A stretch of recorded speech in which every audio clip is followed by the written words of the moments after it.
pendidikan karakter berhubungan dengan rasa empati, rasa tentang emosional seseorang sama mental seseorang. Itu diolah di dalam pendidikan karakter yang berhubungan tentang olah rasa. Jadi, seperti yang dibicarakan oleh pembicara 2 mengenai pendidikan karakter ini sangat penting untuk kemajuan sebuah bangsa. Sehingga saya kurang setuju tentang pendapat dari tim kontra yang beranggapan bahwa pendidikan karakter tidak diperlukan dan mereka punya solusi mereka yaitu workshop dan lain-lain. Menurut saya diperlukan karena dunia pendidikan tidak hanya mengenai mahasiswa. Dunia pendidikan juga ada di siswa sekolah dasar, menengah pertama, dan menengah atas. Tidak hanya di pendidikan yang ada di kampus gitu, yang mereka mungkin sudah bisa membedakan mana yang baik dan mana yang benar. Menurut kami dari tim Pro, menyatakan bahwa kami setuju dengan mosi pada malam hari ini, yaitu Dewan akan menyelenggarakan pendidikan karakter khusus untuk mencegah kekerasan seksual. Sekian. Saya kembalikan ke moderator. Terima kasih kepada pembicara penyimpul dari tim Pro yang telah menghabiskan waktu 2 menit 18 detik.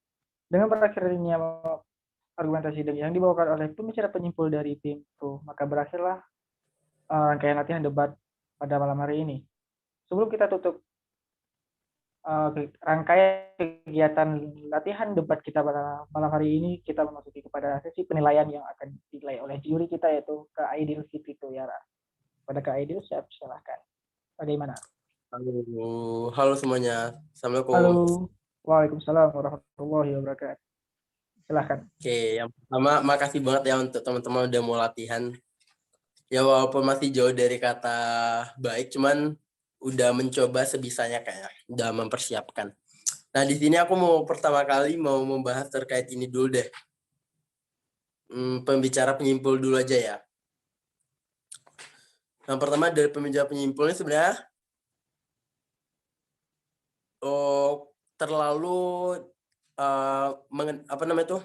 terlalu jatuhnya lebih kepada pembicara ketiga gitu, tidak sebagai pembicara penyimpul, karena kayak kalian nggak menjelaskan argumen, walaupun ada cuman nggak banyak gitu, cuman nih kayak lebih menjelaskan argumen-argumen yang telah mereka jelaskan gitu, tapi lebih tepatnya itu kayak menjelaskan argumen apa yang tidak dibantahkan dan argumen apa yang dibantahkan, kayak sesimpel itu nggak sih untuk pembicara penyimpul tuh, kayak argumen apa yang telah dibantah dan argumen apa yang tidak terbantah gitu. Sebenarnya jadi pembicara penyimpul itu sesimpel itu, cuman selama ini tuh kayak pembicara penyimpul tuh lebih kepada pembicara ketiga, di mana kayak menjelaskan lagi argumen kita apa gitu, keunggulan kita apa. Sebenarnya itu tuh di pembicara tiga, bukan pembicara penyimpul. Nah, sama aja sih dari pro atau kontra tadi, kesalahannya sama gitu. Terus aku mulai ya untuk ini pembicara pro 1 sampai pro 3 ya. Yang pertama pro 1 dari Nabila. Aku nggak menemukan inti perdebatan di pembicaraan Nabila, di mana benar tadi yang disanggah oleh pembicara kontra, tadi Nabila cuma menjelaskan definisi dan penilaian gitu. Di mana kayak Nabila nggak menjelaskan apa sih itu pendidikan karakter khusus gitu, dan kepada siapa diterapkan, bagaimana proses penerapannya gitu, mekanisme penerapan itu gimana, jadi itu harus dijelaskan secara rinci gitu.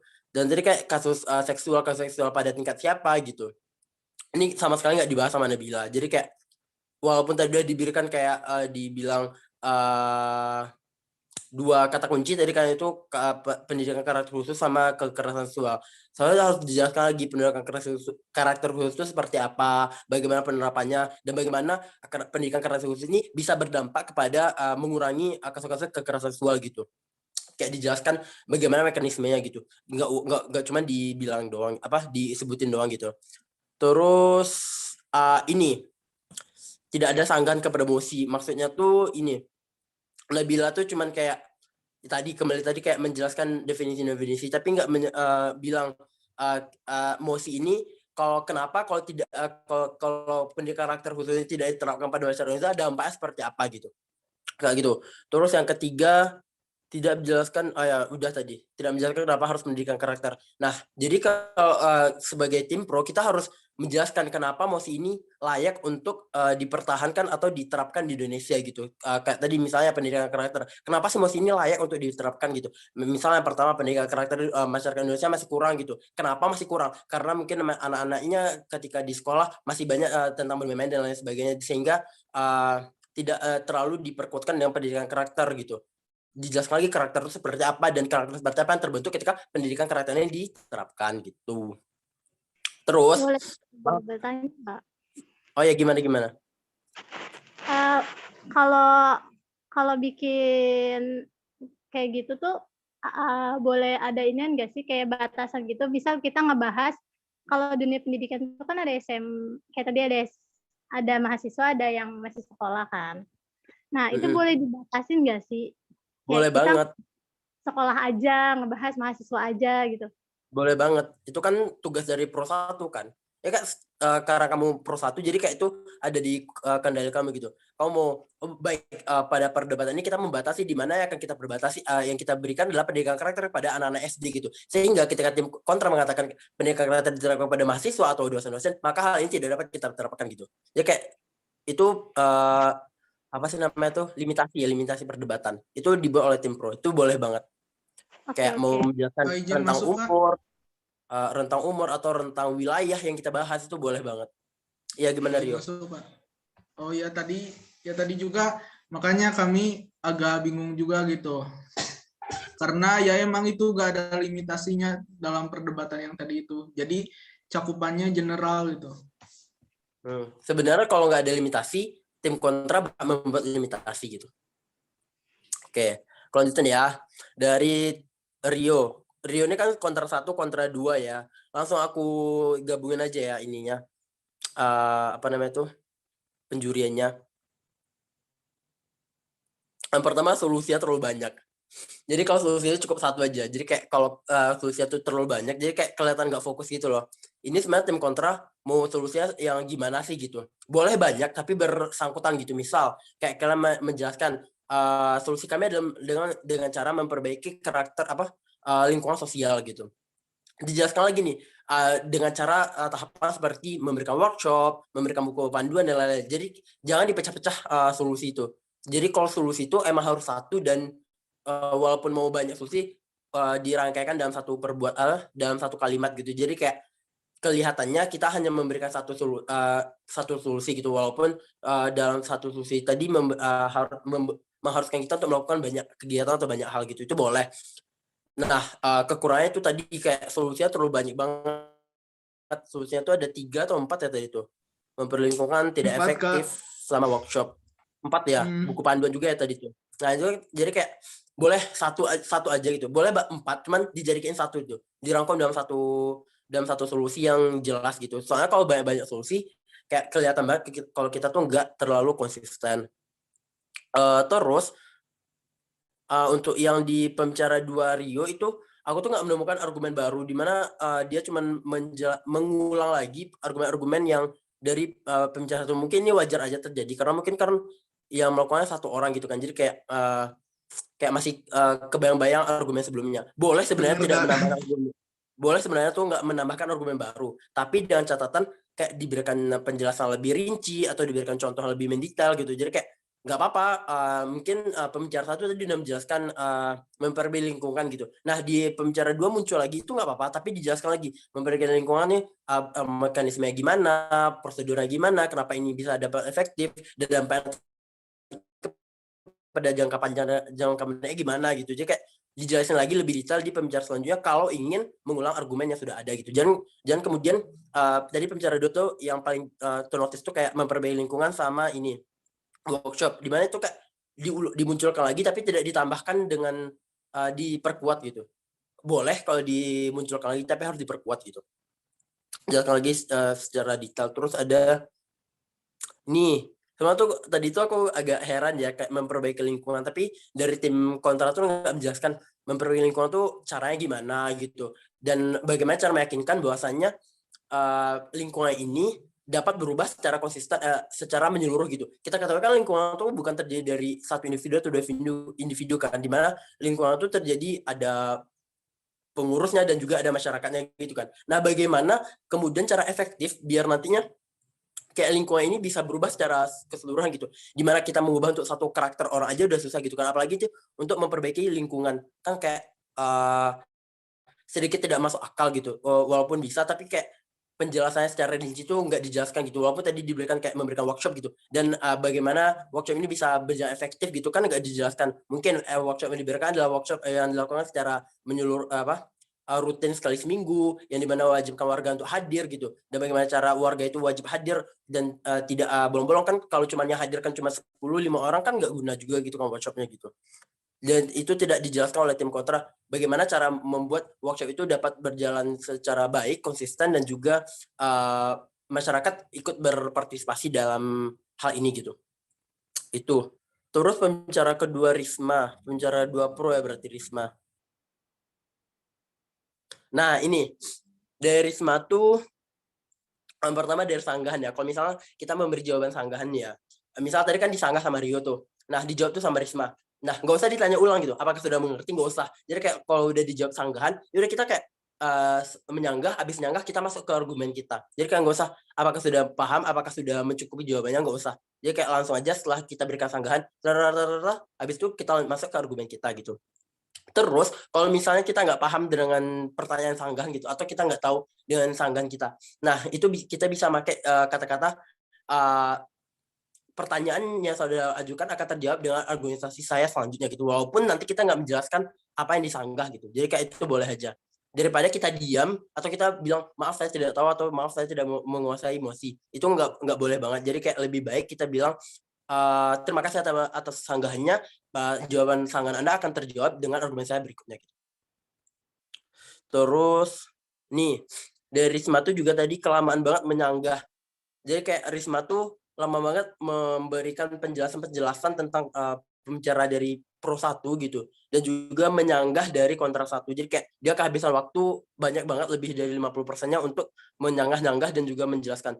Dimana efisiennya tuh cukup di 1 menit atau 2 menit pertama itu udah habis itu kita masuk ke argumen kita gitu. Jadi nggak usah fokus di pembicara sebelumnya atau menyanggah gitu. Jadi kayak sanggah tuh emang wajib, tapi jangan menghabiskan waktu di sana. Oke, lanjut pembicara Pro 3 ya. Herdianti ya tadi. Herdianti. Sama yang pertama tuh terlalu lama membahas sanggahan. Terus tidak menyimpulkan argumen tim.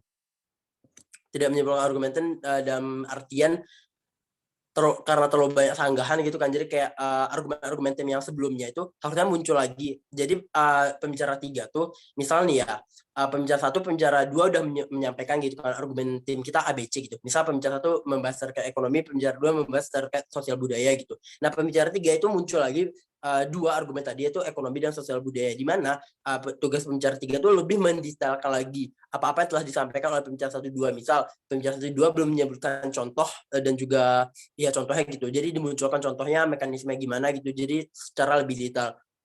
Tapi nggak boleh menyampaikan argumen baru gitu. Jadi kayak kita memunculkan lagi, cuma kita memperkuat. Itu tapi tadi nggak pembicara 3 tadi nggak ada muncul hal demikian. Terus dari Herdianti itu juga tadi menyanggahkan izin interupsi ke lawan. Nah ini untuk teman-teman juga nih semuanya ya. Kalau kita interupsi, kita bukan kayak menginterupsi kan bukan bertanya ya guys. Interupsi itu bukan kita menanyakan agar kita paham gitu, atau menanyakan agar argumen mereka makin kuat. Tapi interupsi itu bagaimana cara kita menjatuhkan argumen lawan gitu. Misal tadi kayak interupsi dari Rio gitu kan.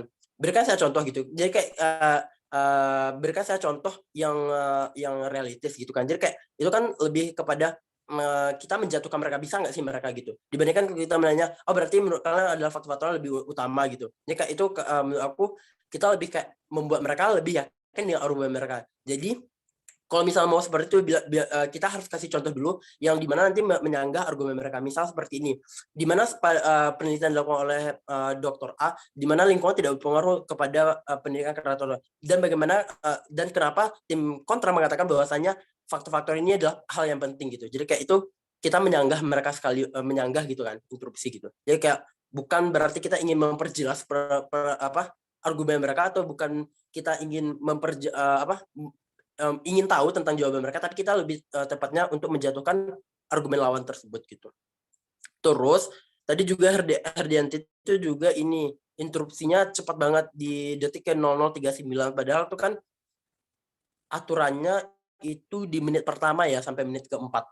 Nah, jadi hati-hati jangan terlalu cepat interupsinya.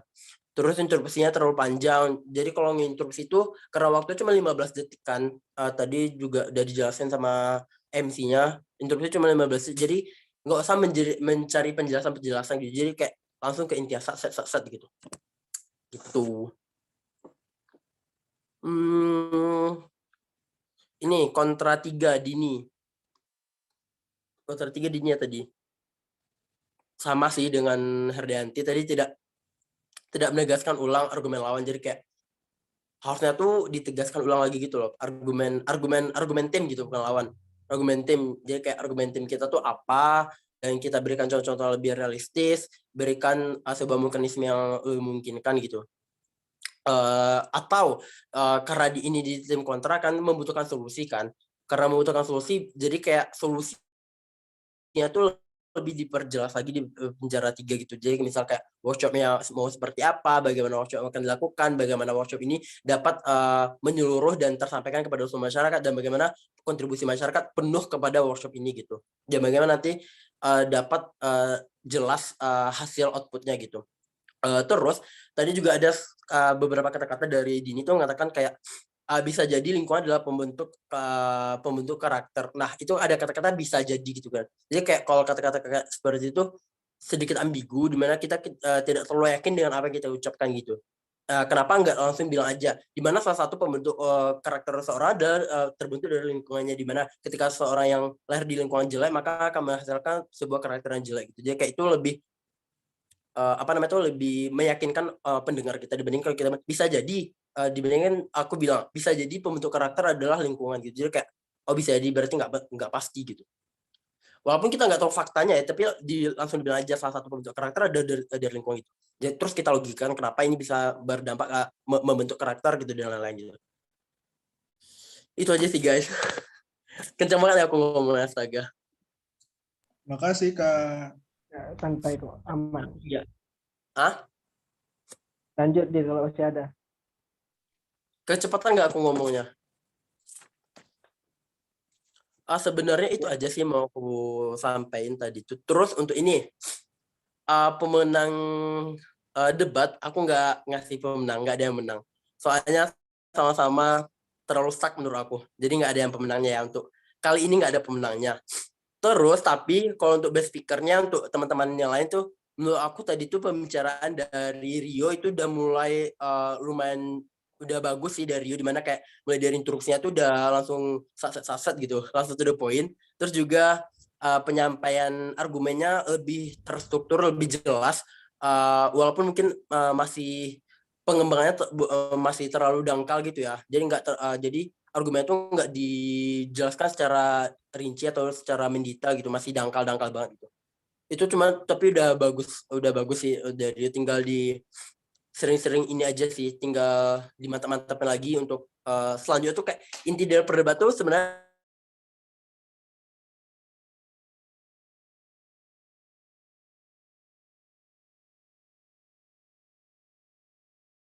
simpel. Kita nggak usah nggak bertanya lagi. Misal kita Rio menjelaskan terkait dengan sosial budaya akan lingkungan gitu kan.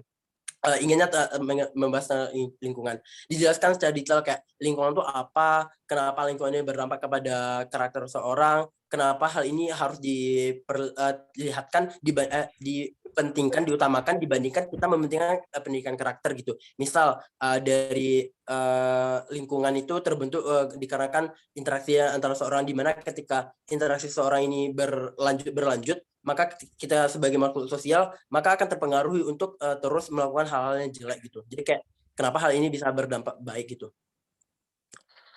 Oke guys, waktunya tinggal 10 menit.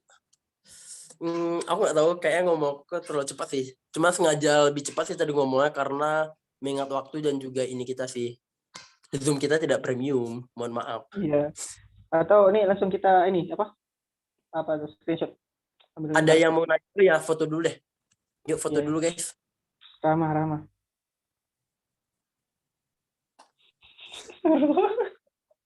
Kenapa foto ketawa-ketawa? Enggak. Nanti kamu buka grup aja. Buka grup? Enggak. Grup apa? Divisi. Oh, aku arsipkan Nanti. jadi enggak kelihatan. Iya. Aman kok. Yuk yang lain. Ya, lanjut, Rahma Kita- yuk on cam guys. Yuk, on-cam yuk. Safitri, Dini, ini Nadia, Aisyah, Dikit sekali. Risma, ayo. Siapa lagi? Zaskia, Dian, Sarah Tulia, Fikri, yuk Fik. Yuk guys, yuk. Waktunya mepet lo guys, hati-hati. Yuk. Belum diputusin sama Zoom-nya. Waktunya habis. Tinggal 8 menit, guys. Iya, tinggal 8 menit. Yuk, buru. Yuk.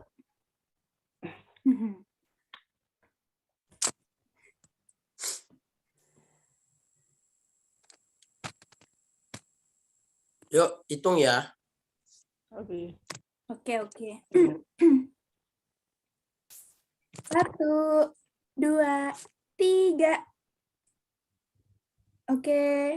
Dan 3 ya. 3 kali ya. Oke. 1, 2, 3. Yuk lagi.